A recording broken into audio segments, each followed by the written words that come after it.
Hola a todos, ¿cómo estáis? Ya estamos aquí con un nuevo videocurso para SolidWorks Simulation. En este caso vamos a tratar los análisis térmicos con esta herramienta. En primer lugar, os quería agradecer que hayáis adquirido el curso y vuestra atención. Entonces vamos a comenzar con un primer vídeo introductorio en el que vamos a ver unos conceptos básicos sobre la transferencia de calor, así como de los conceptos básicos para poder aplicarlo en el programa SolidWorks Simulation. Fijaros que cuando nos convertimos en diseñadores nos estamos basando en la ingeniería del diseño, que a fin de cuentas es diseñar un producto que vaya a cumplir las funciones en servicio para las que lo hemos pensado. En este sentido tenemos que tener en cuenta varias cosas. Una rama que sería la de análisis estructurales y otra rama que sería la de análisis térmicos y que es la que vamos a tratar en este videocurso.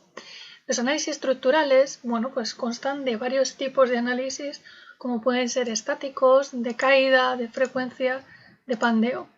Algunos de vosotros ya habréis tomado mi videocurso de análisis estáticos y habréis visto todo lo que hemos podido hacer con los resultados, cómo los hemos interpretado a la hora de diseñar nuestro componente. Si no lo habéis tomado todavía, os recomiendo encarecidamente que lo adquiráis, incluso poneros en contacto conmigo para obtener un descuento. También existen otros tipos de estudios que SolidWorks nos ofrece, como son estos tres. Es posible que suba nuevos videocursos sobre este tipo de estudios.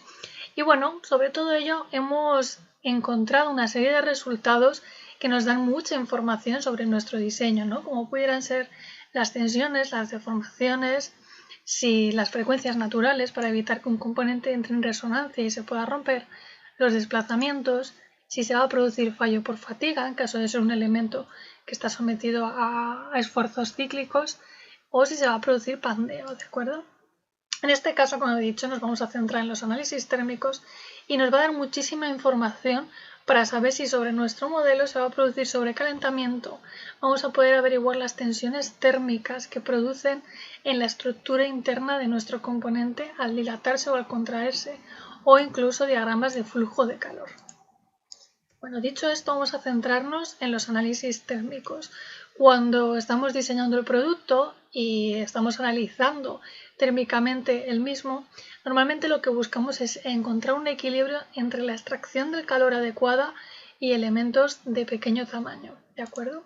Fijaros que a continuación os muestro diferentes tipos de máquinas o dispositivos en los que todos ellos van a estar sometidos a una transferencia de calor y a unas temperaturas. Fijaros que a lo largo de los años, con los componentes electrónicos, lo que hemos ido buscando es hacerlos más pequeños cada vez, pero con una extracción del calor adecuada para que no se sobrecalienten y puedan presentar fallos, ¿de acuerdo? También tenemos máquinas industriales. Imaginaros, yo que sé, esta máquina de procesamiento de materiales, pues toda la energía cinética del movimiento que producen, sus poleas, cintas, engranajes, lo que sea, se va a convertir en calor. Entonces necesitamos analizar también si los componentes se pudieran sobrecalentar o no, o si la máquina va a trabajar en unas condiciones óptimas. Esto nos lo va a permitir el programa. También otra aplicación muy diferente es en medicina. Todos los ingenieros médicos que se dedican al diseño de este tipo de componentes, como puede ser una prótesis dental, pues fijaros que van a tener que tener en cuenta también ambas partes, ¿no? Tanto la térmica, puesto que estos dientes van a tener que soportar temperaturas frías, temperaturas calientes, y también un tema estructural, puesto que van a necesitar soportar fuerzas, ¿no? Al morder, tanto de cizalladura como de compresión, ¿verdad? Entonces tenemos que tenerlo en cuenta para que, ver la distribución de temperaturas que se puede proporcionar aquí en este implante. Y fijaros, si esto se calentase mucho, pues en el tejido circundante, que sería la encía, pues el usuario se podría quemar, ¿no? También otra aplicación, pues son todas las máquinas que utilicen electricidad, ¿no? Como, condiciones térmicas óptimas con electrodomésticos. Esto es lo que vamos a buscar, que si diseñamos un electrodoméstico, que no se sobrecaliente, ni un juguete o cualquier dispositivo a pilas. Bueno, fijaros, nosotros estamos hablando de SolidWorks Simulation, pero hay un montón de software de validación de diseños, ¿no? Tenemos un software de validación de diseños, que en nuestro caso es SolidWorks Simulation, y fijaros cómo indico que de los conocimientos del análisis estructural, si ya los habéis hecho con esta herramienta, con una mínima formación adicional vais a poder hacer los análisis térmicos. Son muy parecidos, únicamente tenéis que tener claros los conceptos térmicos para saber qué es lo que los datos que estáis introduciendo y qué son los resultados que estáis obteniendo. Fijaros, os he puesto aquí una analogía entre los análisis estructurales y los térmicos. Si habéis tomado el videocurso de análisis estáticos, bueno, os acordaréis que obteníamos diagramas de desplazamientos, deformaciones unitarias o tensiones, y todos estos datos nos sirven para evaluar nuestro componente si es óptimo o no para la función para la que ha sido diseñado. Fijaros, en análisis térmicos pasa igual, hay una analogía entre los diagramas. Si os dais cuenta, estos diagramas os sonarán un montón, son muy parecidos, solo que en este caso estamos averiguando temperatura, gradientes de temperatura y flujo de calor. Aquí tenéis este ejemplo de esta tubería cruzada, en el que tenemos un diagrama de temperatura, la parte más roja es la parte más caliente por defecto y la azul la parte más fría. Todo lo demás son partes intermedias. El gradiente de temperatura, bueno, pues podemos observar las zonas en las que aplica un mayor gradiente de temperatura, así como ocurre en un diagrama de flujo de calor.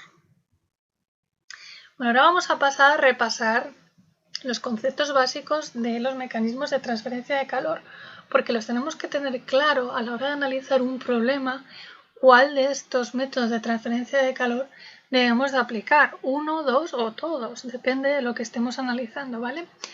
Tenemos tres, tenemos la conducción, la convección y la radiación. La conducción, como bien nos dicen sus características principales, es la responsable del flujo de calor dentro de un sólido. También en ensamblajes, cuando hay varias piezas que están en contacto, también se produce conducción, ¿vale? Pero bueno, quedaros con que es el flujo de calor dentro de un sólido. La convección y la radiación, ambos son los responsables de la entrada y el escape del calor en un sólido. ¿Qué diferencia uno de otro? Bueno, la convección necesita estar el cuerpo rodeado de un fluido, ¿vale? Este fluido puede ser aire, puede ser agua, puede ser aceite, puede ser cualquier fluido, pero para que se produzca convección es necesario que haya un fluido que circunde nuestro modelo. La radiación, pues también es responsable de la entrada y el escape del calor en un sólido, pero a diferencia de la convección, la transferencia de calor por radiación no requiere que el sólido se encuentre rodeado de un fluido. Se realiza tanto en un fluido como en el vacío, pero no es un requisito indispensable, ¿de acuerdo? También nos indica que la radiación siempre está presente, pero solo puede vertirse a altas temperaturas. Ahora, cuando veamos sus ecuaciones, vamos a entenderlo. A bajas temperaturas, la radiación podemos considerarla despreciable. Bueno, resumiendo, existen tres mecanismos responsables de transferencia de calor, que son la conducción, la convección y la radiación. Por otro lado, la conducción describe el flujo de calor dentro de un sólido, modelado como una pieza o como un ensamblaje, lo que hemos dicho ahora mismo. Se va a aplicar tanto a piezas como a ensamblajes. Y la convección y la radiación se relacionan con el intercambio de calor entre el sólido y el entorno. ¿De acuerdo? Recordad, la convección necesita de un fluido a su alrededor para que se produzca, la radiación no. Vamos término a término brevemente, recordando, aunque esto lo habréis estudiado todos, sobre su ecuación asociada a esta transferencia de calor, ¿no? Por conducción, pues imaginaros que esto es una pared de perfil y tiene esta cara con una temperatura más caliente y esta cara con una temperatura más fría y dispone de un espesor L. El flujo de calor asociado al fenómeno de la conducción responde de esta fórmula, donde tenemos aquí la constante K, que es igual a la conductividad térmica del material, depende única y exclusivamente del material y es un dato que vamos a necesitar para poder aplicar la fórmula. Luego tenemos A, que es el área de la pared, que si no lo tenemos tendremos que calcularlo. Y luego tenemos la diferencia de temperatura entre el lado caliente y el lado frío. Todo ello partido del espesor de la pared. Con esto, a mano, podríamos obtener el flujo de calor por conducción que se da en una situación o en un componente. Si os dais cuenta, todo ocurre dentro del propio modelo, nada que ver con lo de fuera, ¿de acuerdo? Bueno, aquí he puesto esta tablita de ejemplos. Como he dicho, la constante K es un dato, ¿vale? SolidWorks, como tiene una biblioteca de materiales, ya tienes estos datos asociados. Ya sabéis, podréis crear nuevos materiales y si vosotros tenéis el dato lo podréis introducir a mano, ¿vale? Pero esto es un dato que necesitamos.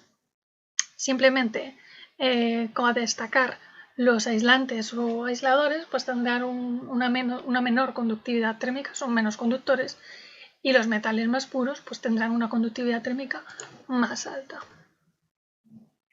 Pasamos al fenómeno de la convección. Aquí ya entra en juego el fluido circundante, que ya hemos dicho que es necesario para que se produzca este tipo de transferencia de calor. Tenemos nuestro modelo, que sería este, con una temperatura superficial T sub S, y luego tenemos un fluido, ¿de acuerdo? Que tenemos aquí su temperatura T sub F, que es la temperatura del fluido. En una convección normal, bueno, pues el fluido más cálido asciende y el fluido más frío pues desciende, ¿verdad? Gracias a la acción de la gravedad. Esta es su fórmula asociada de flujo de calor, en la que tenemos H, que es un coeficiente de convección que también va a ser un dato y que depende del fluido circundante. A igual es el área de la superficie, como veíamos en el otro caso, la superficie entre la que se va a producir este intercambio de calor. T sub S, que es la temperatura de la superficie, y T sub F, que es la temperatura del fluido. De esta manera podríamos calcular el flujo de calor en situaciones de convección. Fijaros como os decía que la constante H es el coeficiente de convección y depende del medio, pero también depende del tipo de convección, que puede ser natural o forzada. Fijaros, esta es la convección típica natural, en la que tenemos el sólido y aquí el fluido circundante. Naturalmente, sin hacer nada, la convección se va a producir de esta manera. El calor sale del cuerpo hacia el fluido y bueno, el fluido circundante, como decíamos antes, el aire en este caso frío va a descender y el caliente va a ascender. Pero también podemos tener una convección forzada. Fijaros, si este sería el fenómeno natural y nosotros colocamos un ventilador, estamos condicionando a que el fluido se desplace de esta manera. ¿De acuerdo?